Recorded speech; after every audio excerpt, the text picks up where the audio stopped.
Здравейте, драги приятели! Днес имам честа да ви представя това бижу, този напомпан баларец, а именно BMW X5 E70. Автомобил е 2009 година и е внос от Италия. Докаране на самоход, карал съм го лично аз. Доста запазен и снабден с екстрим. Автомобил разполага с камера за заден ход, предни и задни парктроници.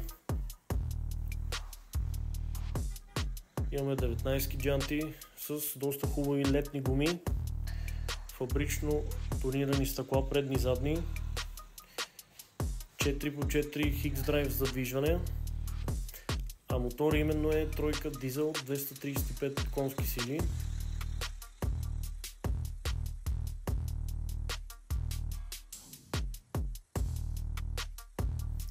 Имаме и 6-степенна автоматична скоростна кутия, която работи перфектно и е обслужена.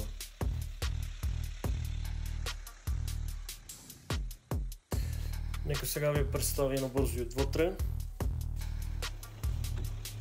Ето, както може да видите, кожата е доста запазена. Много свеж салон с мемори, елволан, автопилоти и доста други екстри. Автомобил си заслужава да се види. За повече информация пишете на лично или позвонете на посочените телефони.